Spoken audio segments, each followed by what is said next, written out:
launch team wishes you good luck and Godspeed.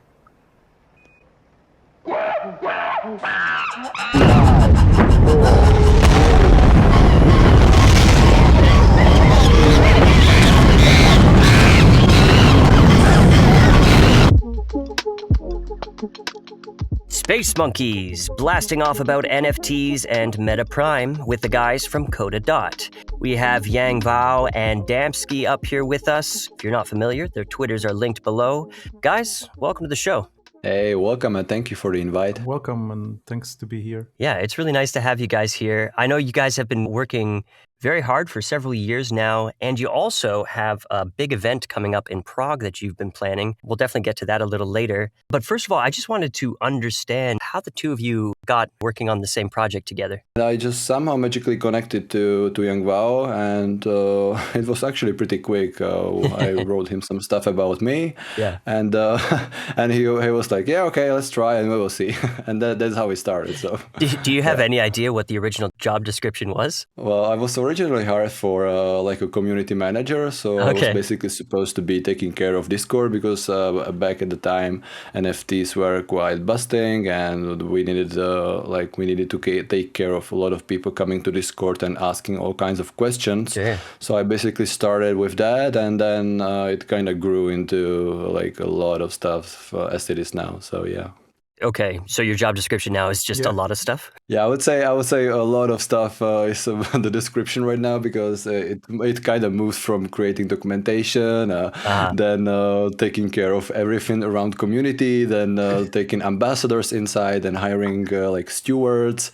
I could go on with this list for a longer period of time, but we are actually getting some leverage right now. We are hiring people. Mm-hmm. We've actually managed to hire 2 people that are taking care of some social media, and also some social management, and also plenty of developers. So that's kind of leveraging off from our back, and that's the point. Yeah. Actually, what Damsky actually said, like we've been like having early previous year, like we got recommendation through some the Polkadot community, like the Polkadoters, who actually help us with some the early stickers on the Telegram. Nice. And actually, I've been like scoping here in the August, September, and October, so because we actually raised the first money in the company, and we actually been looking forward to get more people on board finally. Okay. And I asked this guy like, if you know somebody who can like help us or do some the leg up, then actually wire up with the Damsky, and that was like the rest is the story. Yeah. What I actually said. Yeah, gotcha. Amazing. yangWao, you were running like this hackerspace since 2010. You guys are doing 3D printing, blockchain. Can you just tell us a little bit about what you're attempting to do there? We've been like looking forward that it would be really nice to establish some space in Bratislava, in the Slovakia. And then, we actually just pulled the resources, and we like founded back in the 2010. And we've been like pursuing like the peer learning model, where actually people like can do literally like anything, or the actocracy, and until you of course don't hurt anybody else, and be like the excellent each other. So actually the primitive out there was like the sharing knowledge between the people and learn like from each other. So actually where the teacher and the students actually interchange the roles, actually can share between the people there some bleeding edge knowledge or something like that. So that was actually the goal. So we actually had like few spaces. Actually we have like the 4 spaces, every time is the bigger.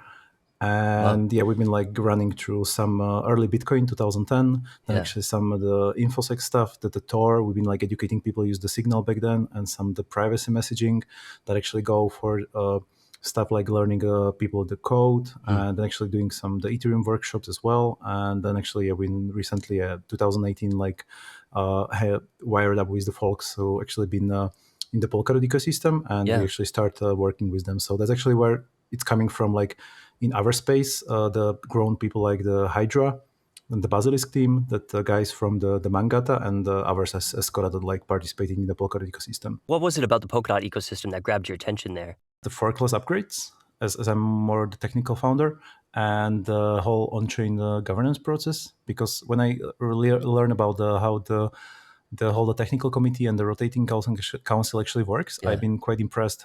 It's way different on the how works against the DAOs back then on the Ethereum, because I've been reading back then on how the multi-sig works or so, and how how the whole the process of upgrading the Ethereum nodes works. And from the Bitcoin, actually, I learned like when you had to upgrade the Bitcoin core, it was like whole pain process to deploy all the stuff. And when back then I've write some the Bitcoin games back then, and that actually helped me a lot, like understand like it's this time is better on the Ethereum, but I feel some flaws or so. And then actually I found like with the Polkadot and on the Parachain structure, how it actually would look like, actually being confident like this will be like way different, and it will like remove some kind of the bottlenecks through some the governance. So like each parachain has like very own the governance track, and they can like be pursue the niche in some technological vertical or something like that. What was the impetus to start working on an NFT project on Kusama here? We actually did being grantees like from Web3 Foundation in 2019. So actually we rewrite the whole the dot apps, like the Polkadot GS apps, which actually people or the party actually make as the bulk apps. Yeah. And we did like rewrite to the Vue.js. Actually, we like know everything like from bottom to the top and on what could be like done on the substrate. And we like quite struggling like how to keep ourselves like involved in the ecosystem. Yeah. Then we actually won few hackathons out there. So actually we awarded with the various stuff and the prizes. And then actually we found the opportunity like, oh yeah, the NFTs are coming here on the Polkadot ecosystem.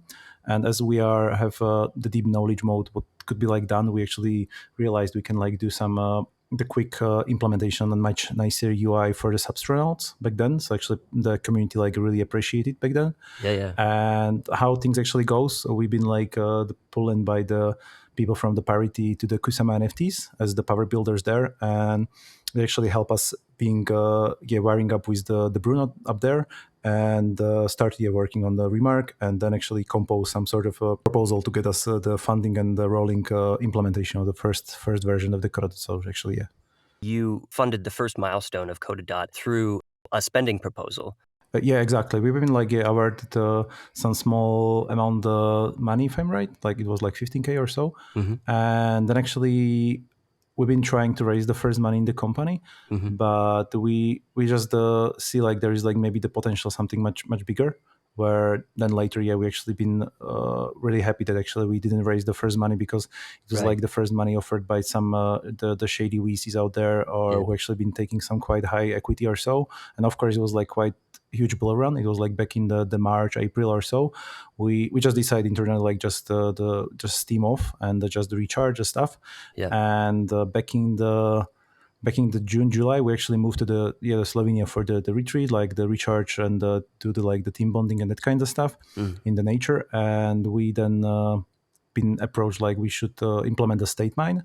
And then we actually start seeing like things that we actually could build something like the OpenSea for the Polkadot, where actually we can like implement the various opinionated NFT standards. Like there is, of course, the remark, there is the unique. We are helping the Basilisk team like implement their stuff. Right. We'll be working with the Astar right now, and Nice. Akala, and all the like the EVM the chains out there. So that's actually our pipeline for this summer. And fast forward where we are today, we actually raised that money. We are super happy about it, and we raised actually for our parachain, where we actually put it on the hold, which called like the MetaPrime, where we will actually go with various the experiments of in the NFT. So like that's why we frame it like the experimental NFT landscape right now. And we'll like put there some stuff like right now we are researching actively with Parity and the Web3 Foundation about the quadratic funding, because we find the bottleneck how current the Treasury proposals actually are made, and actually it takes time, and to speed up like the capital deployment from the treasuries, because like we believe like it will have like the pain issue for every parachain out there. So that's probably will be like the first source what we will like implement on the MetaPrime, apart from the NFTs as well. Okay. All right. There's so much to unpack there. So first of all, you guys have been raising money. I guess this means that a token for KodaDOT must be on the horizon. Yeah, of course. Like if the project doesn't have much token, like there is not much people like showing up. Yeah. So that's why we go the hard way to grow the organic culture there. Yeah. And let's see like from there like how people actually can contribute to our code base, etc. Yeah. And and in the early days, of course, we actually, once we raised the money back in the October, September, that we had like quite the hard times to actually getting the hiring the developers. Sure. So I've been like through like 200 the resumes or so, and there's like all like let's say the low quality or so, or some people actually just learned the code over the weekend, and we've been like looking for the seniors. And somewhere there actually happened like stuff like we started putting the bounties in our repositories, and that's that actually this kind of the struggle actually help us where we are today. So actually that's how we actually flexible can work. Like we have like so many forks, like over 180 and like 75 contributors in the lifetime. Whoa. And we actually sort of find out like quite time and the capital efficient on the features. So actually once somebody actually raise some issue in our repository and somebody like take a look, it could be like done in like 3 hours. Sometimes actually it's when we post something in our issue, somebody like show up in the same minute, and in 10 minutes it actually was fixed or something like that. So yeah, that's actually how we are works. So actually that's our async culture out there. So actually that's something like we'd like to implement in our sort of the quadratic funding and the matching pool for the open source projects, because we found is like it's quite efficient, and most probably other projects are actually doing the open source could like use it as well. So that's why we'll be looking for the partnering these kind of the projects who actually can get us. I think right now we are in the close co-op with the Subsquid teams, because they seems like trying to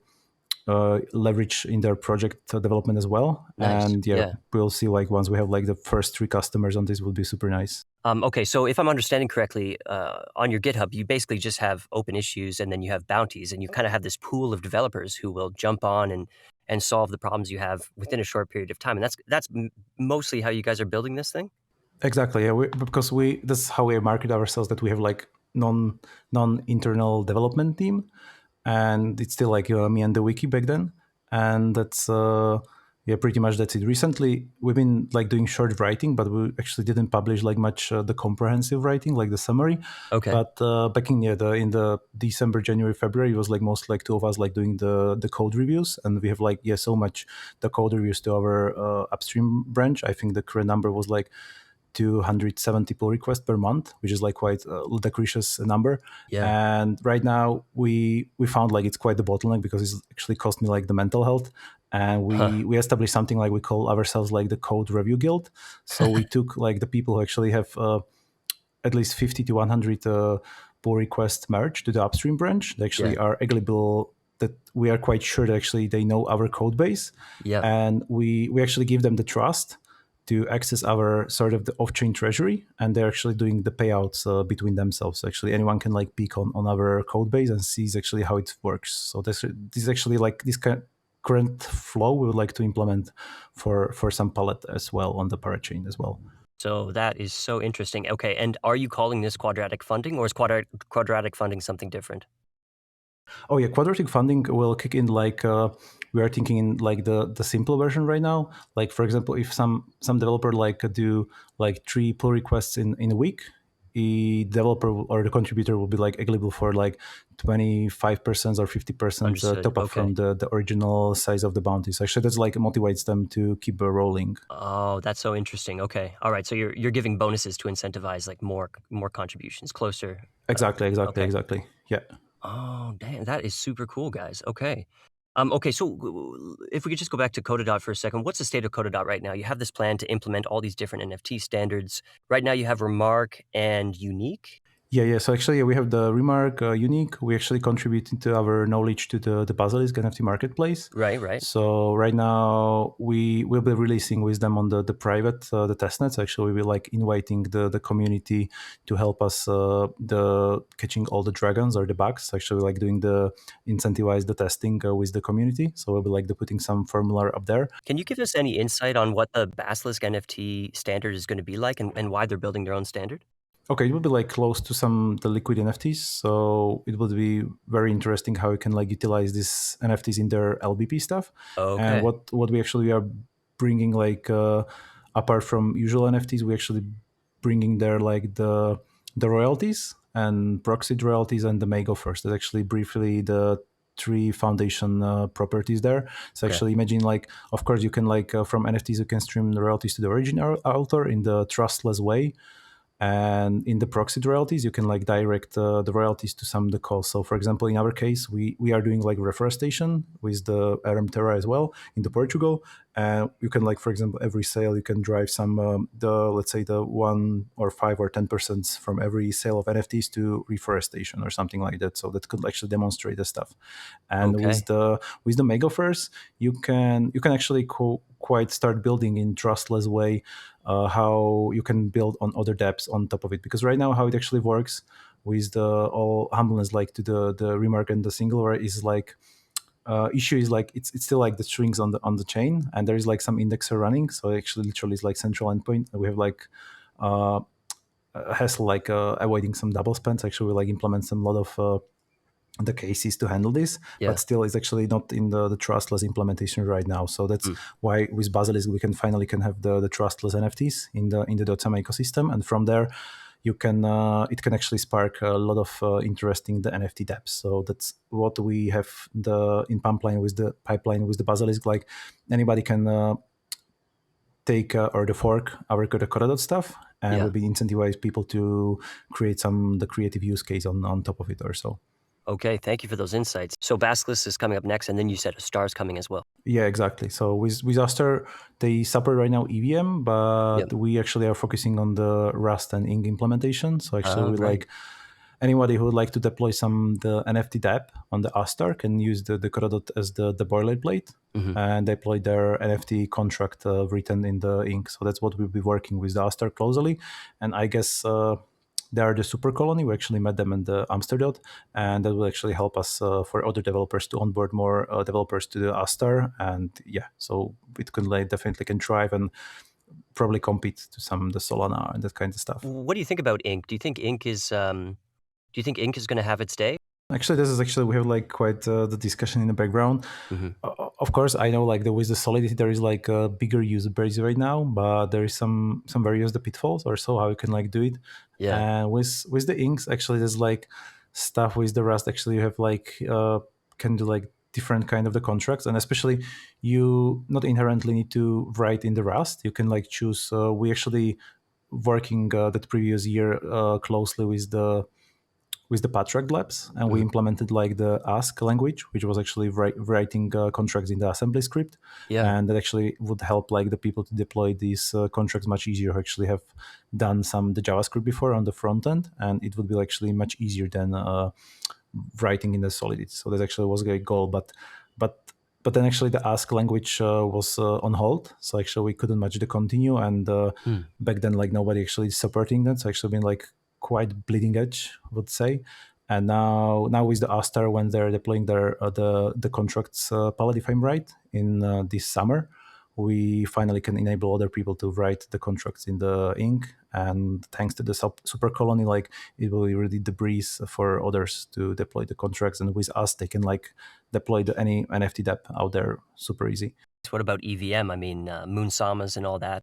We've been like numerous times like approach like the folks that some of them are like building the games or so, and some people of course would like to not spend time like building the marketplace or so, and we'd like the happy to partner with these kind of the companies where we can actually keep the fees to cover the development sort of, and we can like sort of offer our engine for the NFT marketplace, because our sort of the long-term thesis for the KodaDOT is there from the product wise that would like to enable people to spin up their custom storefronts like the Shopify styles. Actually, anyone can like for their brand or the brand awareness. Imagine like you have like the Moonsama folks, and the KodaDOT will support the EVM. They can easily like grab our code, and of course the agree or so like some custodial interface. We can like help them with some deployment, and we actually like the benchmark our deployment like for the 1 million page views per day or so. So actually we perfectly can handle that, and we can like actually scale on much higher levels. So we can definitely right now in chat with the Akala, they can actually drive us some bigger customers. Actually, we are talking about some 2 or between 2-3 million of the headcount. So that actually could be quite big. Wow. Okay. Amazing. What do you think the people who are coming around KodaDOT, what do you think they're all about? I would say that maybe if I would have a look at the community that we have around KodaDOT, that's just a bit more, let's say, I would say maybe a little bit more diverse and in a way a little bit more flexible, because everything that happens on KodaDOT, as Vawat was talking before, when, for example, user finds a bug, then we are trying to incentivize the community members and the users as well. So if, for example, you find a bug and you open up an issue to our repository where you can actually submit the bug, and if you do it well, then you can get rewarded for that in KSM, of course. And that's what is actually amazing about that, because you can open up an issue and it can get solved in I don't know, 1 hour, because somebody is already picking it up and working on it. That's one thing that I really like, the incentives we have for the community. That's where I can see, for example, one difference, and second difference maybe is that the people are coming and going, and that's very nice, because always there is always somebody new on Discord, and as we are trying to make different contests, for example, meme contests or some design contests or just whatever comes to your mind, then it's actually pretty impressive to see people from the whole world and meeting with new people every day. I think a little bit ago I heard something about you guys working with the Web3 Foundation.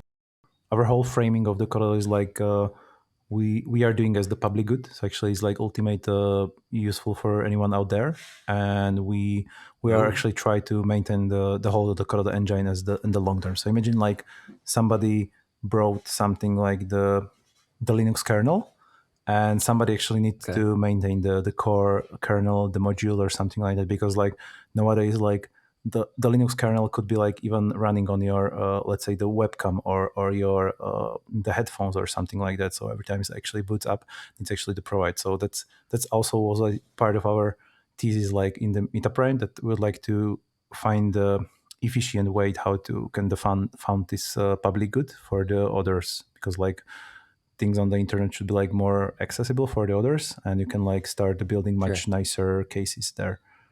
Talk to us about MetaPrime.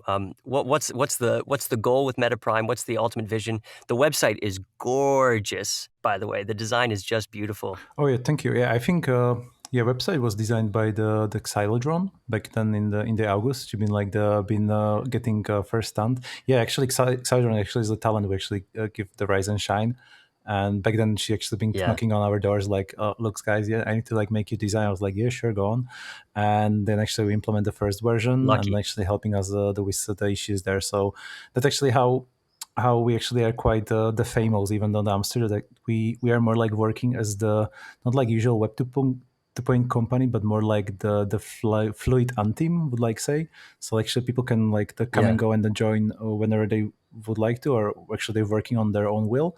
And in same way, we actually literally like don't hire people, but we actually fund their initiatives ourselves. So actually, that's we don't have like something like the top bottom hierarchy or something like which is pretty tight, but we actually that's the way how we try to work in the open and transparent way. We actually offer anyone to engage when they decide to or so. So MetaPrime, what can you tell us about? Yeah. With the MetaPrime, we actually aim to be the parachain. We try our best like to be part on the Rococo like end of this summer, hopefully. Depends on the price of the slots and this kind of stuff. And we'll be rolling our testnet called the Salt Mine, and then we did the basic implementation and start running some other experiment. And our sort of the core primitive which will be rolled among the first would be probably around the generative art. Yeah, because we came with sort of our own protocol called, right now it's called named the reactive NFTs, and we would like to have there some stuff like for inspired by the front end on the JavaScript stuff, like how the lifecycle hooks actually working. I would like to have something like the embrace the forking and the remixing of the NFTs, and having enable people like to have this kind of the loot and the bundles, like literally like the mystery boxes, and have some the scheduler, and of course some the advanced the trade system, because we've been like doing research on the extended reality how some items should actually work.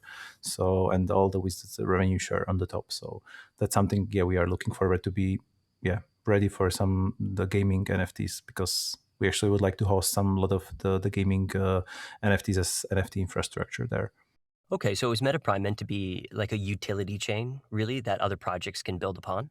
Yeah, exactly. So actually, more you can think about it more like the generalized use case of the parachain. Yeah. Yeah, and I saw, like, for instance, you guys want to bring NFT-backed loans to it. I guess you might be using the Basilisk standard to do that then. Yeah, we're definitely in close chat with them on this. Once they actually unlock balances, yeah, of course. A question I've been asking whenever this NFT-backed loans situation comes up is like, how are you guys going to value the NFTs in a way that's, honest and consistent with the changing reality of NFT prices? There is actually at least 6 strategies where actually you can use. We to be honest, I haven't decided on any of those to implement. We're actually still exploring, and yeah, we are close touch with some tokenomics studios actually helping us on the background, some research. So it's hard to tell right now. Yeah. We actually been chatting with the Paradigm Fund. They actually have some interesting Ricks and Mortys on the fractalization and stuff. I actually can do this, and it's really likely might they implement it as well.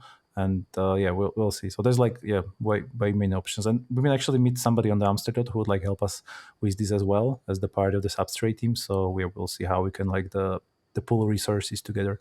And I also saw some bridging with Solana and Ethereum. You guys kind of hope that this could become like a melting pot of NFTs from all over the blockchain. The bridging stuff is that we've been chatting with the composable finance as well, and nice. we've been advised by the Delphi Digital how we can bring some the assets mobility there, because right now the users same as for you are checking on the Facebook or Instagram or etc. You actually don't care much what's the background or what's the background tech or something like that.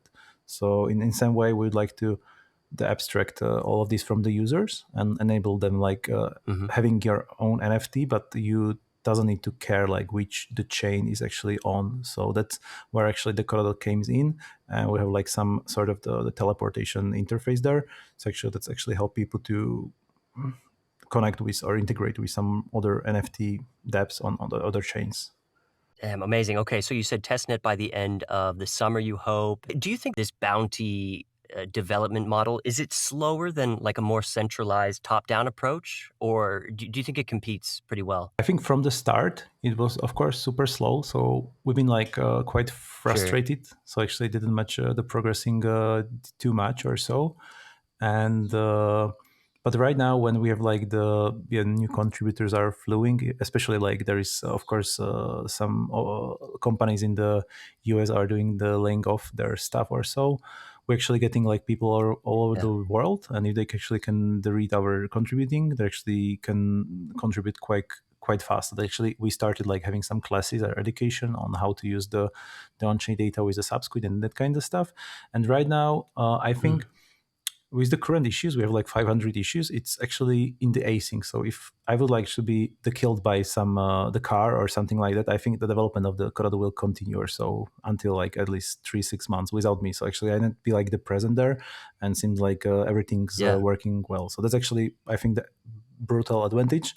And literally I can zoom out. We can literally the virtualize the developer powers. Actually we don't need to actually contract any kind of developers. We don't actually need to rely if somebody actually gets sick. And on other way, I think with more developers, we anticipated that there will be a bit more with the competition on the issues, because a lot of people are more likely prefer when there is new issue posted, actually grabbing the recent ones, because they can probably most understand them. But we try also to highlight some older issues as well, which actually a lot of the golden features are there. So yeah, that actually we're thinking running the contest and keep the close feedback loop with the community. What kind of the feature they actually would like to see, or what they're actually missing on the KodaDOT right now. And if we can gauge their interest there, we can definitely deliver in maybe less than a week, feature complete or something like that. Damsky, what can you tell us about this Dotsama Prague event you guys are throwing on June 7th? Well, the purpose is just quite general, I would say. We just want to hang out with all the Web3 natives that will be in Prague, because June is going to be very vibrant for the crypto space in general, because at the beginning of the month on 4th, to 5, we have like a local cryptocurrency conference, which is called U2, and there will be around 1,000 attendees. And obviously 2 days after that, there will be Dotsama Prague. So a couple people from the UTXO will be definitely coming to Dotsama Prague to learn about Polkadot and Kusama ecosystem.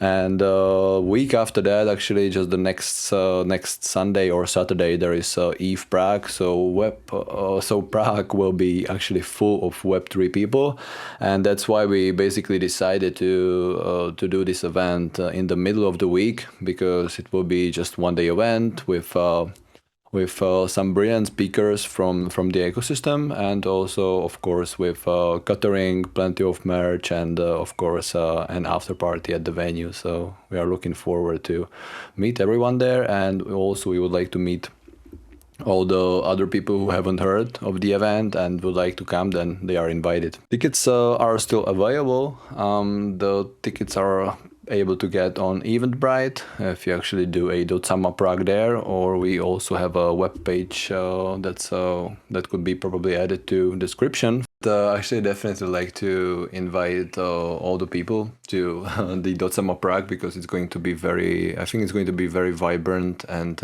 nice. Let's say a small event. It's not going to be probably small in the number of people. I would say it's going to be small in terms of days. It's not going to be, for example, long 3-4 days. Just going to be one day event. But anyway, with all the stuff happening in Prague, there will be other side events also. So, for example, we are planning next day just to recharge only at the evening for some beers, maybe talk about the conference, what could be better, how did it go and stuff. So that's definitely my invite for the Dotsama Prague. And I would also like to invite everyone who would like to come to contribute to KodaDOT, since we are always hiring, we are looking for ambassadors and also community people. So it's not like gated for developers only. That's actually pretty important to know. There's a lot of people looking to start working in Web3, and they feel like the stuff is only about development, but that's actually not true. We are also looking for people who are community focused, who are good in social contact and stuff like that. So definitely doors open. Okay, sweet. Well, I'll leave the website to Dotsama Prague as well as your Discord below. Definitely encourage anybody who's interested in getting involved in Dotsama at all to check it out. Thanks very much for coming up. It was a total pleasure. Thank you for the invite. Thank you. See you.